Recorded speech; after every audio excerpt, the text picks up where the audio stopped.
O my son, iqim as-salah. Establish the salah.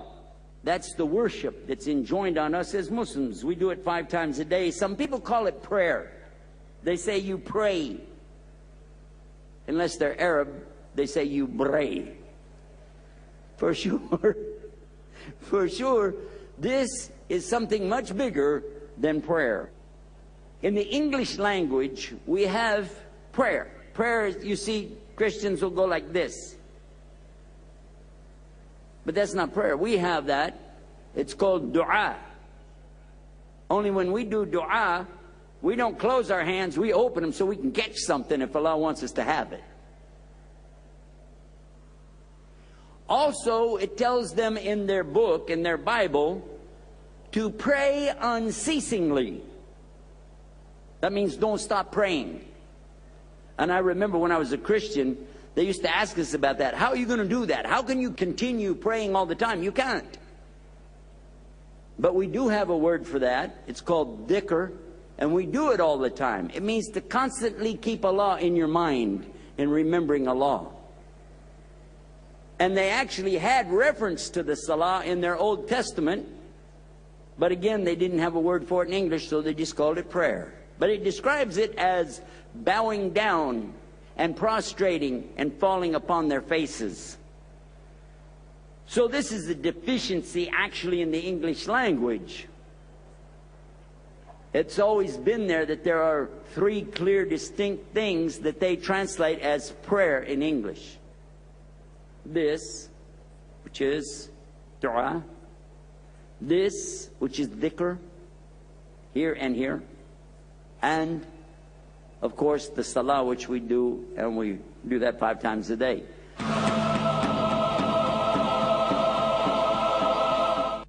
So this is a deficiency actually in the English language.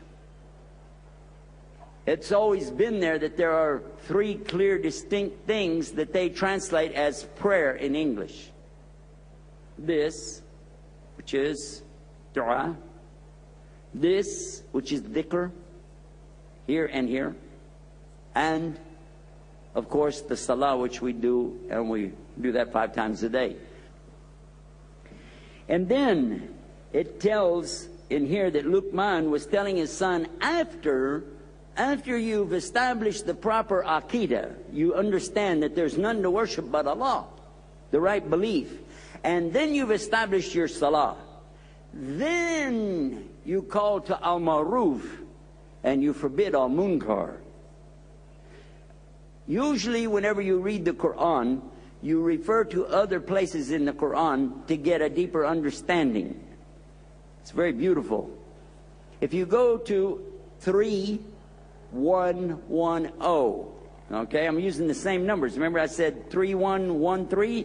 Now use 3, stop, 110. That's chapter 3, Surah Al-Imran, and then the verse is 110. كنتم خير أمة أخرجت للناس تأمرون بالمعروف وتنهون عن المنكر وتؤمنون بالله. This is an amazing thing for us to realize that it's the only place we found in the Quran where Allah subjugates the position of the belief in Allah to 2 actions. Everywhere else it talks about aminu, which means to believe, وَعَمِلُوا صَالِحَاتٍ, which is to do the righteous deeds. Everywhere else you see aminu وَعَمِلُوا صَالِحَاتٍ. All the way from Baqarah to Surah Wal-Asr at the back of the Quran. But here it says, more or less the meaning of it is, you're the best of nations raised up because you call to al-ma'ruf and you forbid al-munkar and you believe in Allah. Did you hear that? There are 2 things. You're calling to maruf, forbidding munkar, then you're believing in Allah. So we asked one of the scholars to help us with that. He said, okay, maruf and munkar in this verse is not just normal good and bad. Obviously, maruf is something good, munkar is something bad. He said, but this is the extreme of both. The munkar mentioned here And the Maruf mentioned here are the epitome. They're the biggest thing. What is it you should call to? It's the worship of one true God. Call to the worship of Allah and all that goes along with it. And forbid whatever takes people away from the worship of Allah and everything that goes with that. Call to the ultimate righteousness and morality, and forbid what takes people away from righteousness and morality. And then the Sheikh said to us, the scholar said to us, how could you claim to believe in Allah, but you're not willing to do these two things? It's a pretty good point, isn't it? Then comes some real good advice. It says, to bear with patience whatever befalls you. Verily, these are some of the important commandments. I'm going to take a break here and look to another place in the Quran to get explanation here. Because when Allah uses a word in the Quran, you really don't have the right to make up your own meaning for it, especially in translation. And it uses the word patient, but let me look at the Arabic here. It says, wasbir, from the word sabr. The word sabr. I'm going to read you one that's very famous. I'm sure you've probably memorized this one yourself.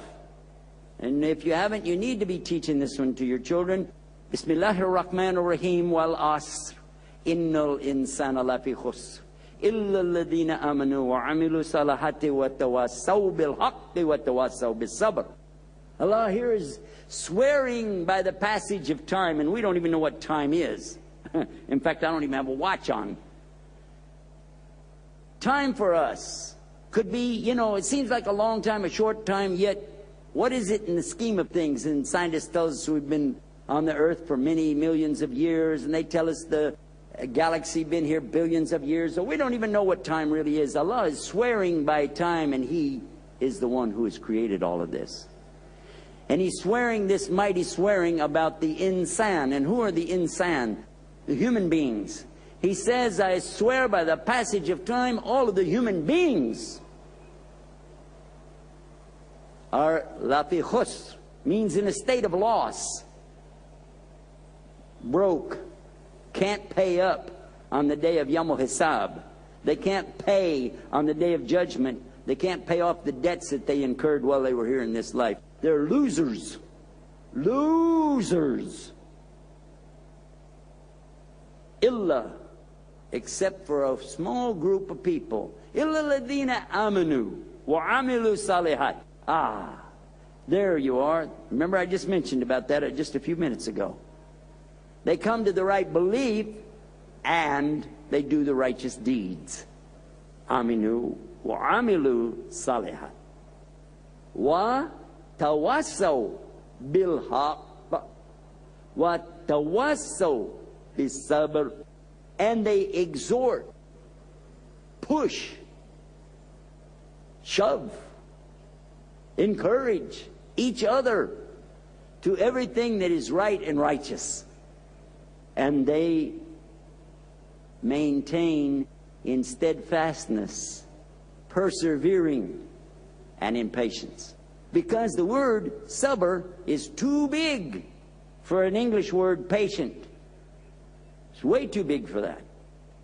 Sabr is a constancy. It's something that goes on and goes on and goes on. Sabr. Sabr. I'm doing this because that's what I learned from the Arabs. When they taught me the word, they always do this. I don't know what that is, but they always do that. It's amazing, isn't it? There are two more verses now, 18 and 19. I want to read these to you and let you think about it. He's still giving advice to his son. And don't turn your face away from men with pride, and don't walk with insolence through the earth. For sure Allah does not love those who are arrogant boasters. Let's think about that one. This is a bad habit, really, that we see from television and movies. The experiences that are being depicted today as funny.